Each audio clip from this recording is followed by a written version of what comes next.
प्रिय छात्रों, मैं रामपाल मीणा से आचार्य इतिहास LBS गवर्नमेंट कॉलेज कोटपुतली से।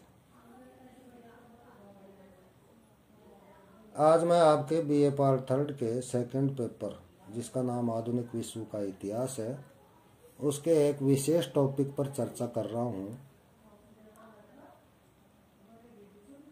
और टॉपिक का नाम है जापान का आधुनिकीकरण। अर्थात आज का मेरा व्याख्यान जो है वो जापान के आधुनिकीकरण पर है। तो जापान के आधुनिकीकरण से पूर्व हम इसकी भौगोलिक स्थिति, इसके प्रारंभिक धर्म, यहाँ की शासन व्यवस्था और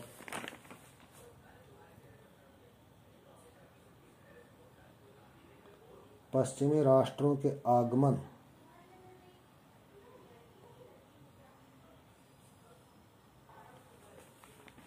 इनकी संक्षेप में चर्चा करेंगे।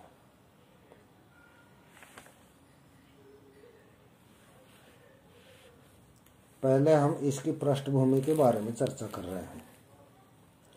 जापान द्वीपों का देश है जो एशिया महाद्वीप के पूर्व में स्थित है। क्यूशू, शिकोकू, होन्शू, होकाइदो द्वीप मुख्य हैं। जापान का 88% भाग पठारी है। इसके उत्तर में कमचटका द्वीप, दक्षिण में फार्मोसा, पश्चिम में कोरिया और पूर्व में प्रशांत महासागर है। जापान का प्राचीनतम धर्म शिंतो धर्म है। 6ठी सदी में यहाँ बौद्ध धर्म का प्रसार हुआ। जापानियों पर कन्फ्यूशियस एवं लाओ त्से के विचारों का भी प्रभाव पड़ा।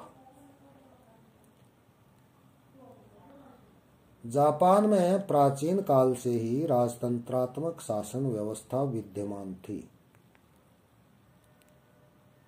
प्रारंभ में यहाँ अलग अलग परिवारों ने भिन्न भिन्न स्थानों पर अपना शासन स्थापित कर रखा था, परंतु 650 ईसा पूर्व के आसपास जिम्मोतेनो ने यामातो नगर को अपनी राजधानी बनाकर सभी परिवारों को अपने अधीन कर यामातो राजवंश की नींव रखी। 745 ईस्वी में केंद्रीय शासन के नियंत्रण को सुदृढ़ करने के लिए प्रशासनिक अधिकारियों की नियुक्ति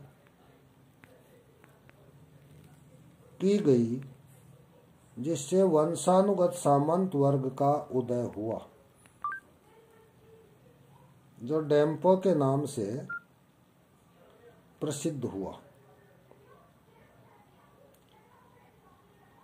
इन डेम्पो या सामंतों में शासन सत्ता पर अपना प्रभाव स्थापित करने के लिए प्रतिस्पर्धा शुरू हुई। 1192 ईस्वी में योरितोमो सामंत ने शासन सत्ता अर्थात सम्राट पर अपना प्रभाव स्थापित कर लिया। सम्राट ने इसे शोगुन अर्थात बर्बर विजयी सेनापति का पद प्रदान किया। 1603 ईस्वी में इस पर तोकुगावा परिवार का प्रभाव स्थापित हो गया, जो 1867 ईस्वी तक बना रहा।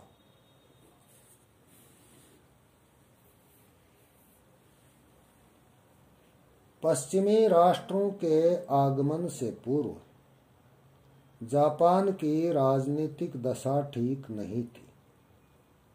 शासन का प्रमुख सम्राट था जो क्योतो शहर में रहता था। वह नीति निर्माता नहीं था। उसे राजकीय आय का निश्चित भाग मिलता था।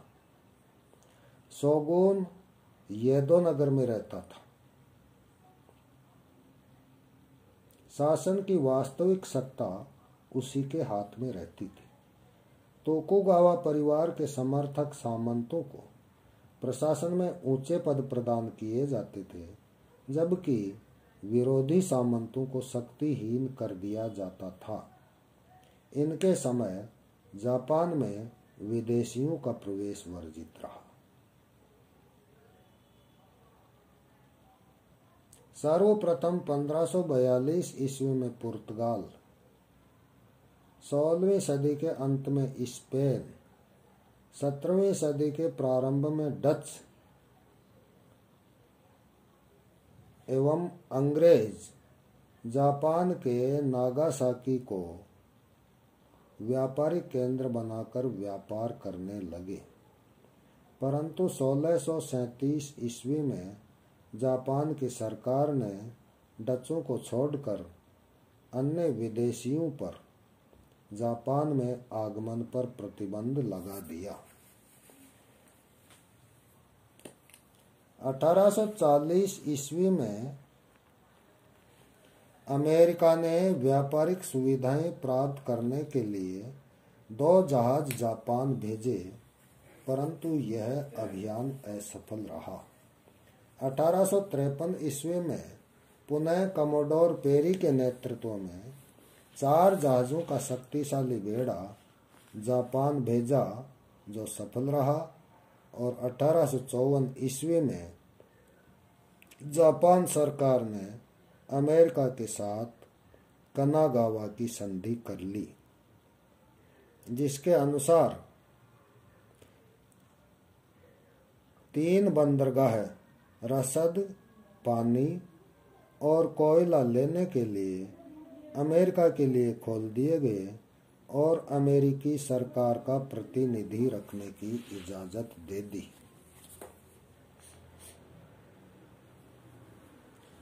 1858 ईस्वी में अमेरिकी प्रतिनिधि टाउनसेंड हैरिस ने जापान के साथ नई संधि कर 4 नए बंदरगाह व्यापार के लिए प्राप्त कर लिए और व्यापारिक माल पर अमेरिका से 5% चुंगी कर लेना तय किया गया। साथ ही अमेरिकी नागरिकों को जापानी कानूनों से मुक्त रखा गया।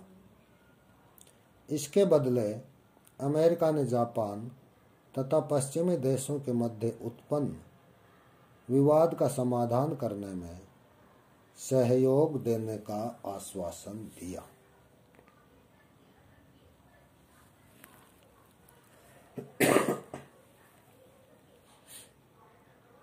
अठारह सौ 54 ईस्वी में इंग्लैंड,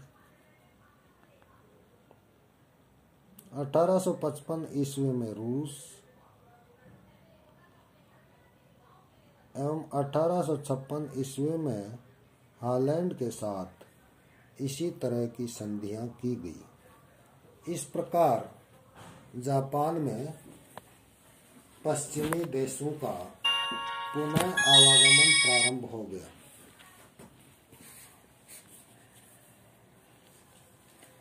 तो ये मैंने जापान के आधुनिकीकरण के बारे में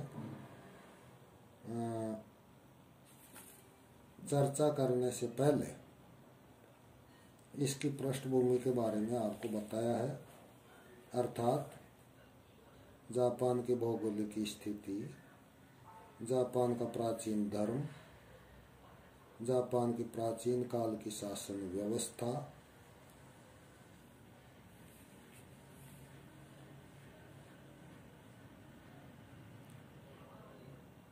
यहाँ पर सामंत वर्ग का प्रभाव,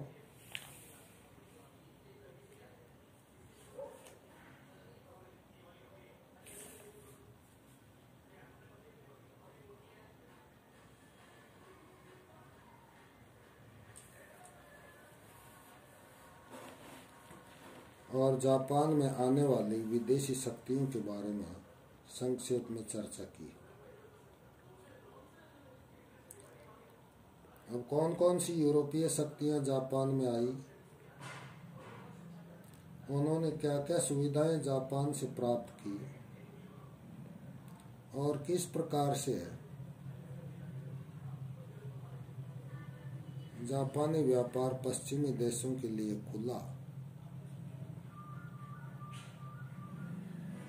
इसका भी मैंने संक्षिप्त विवेचन आपको किया।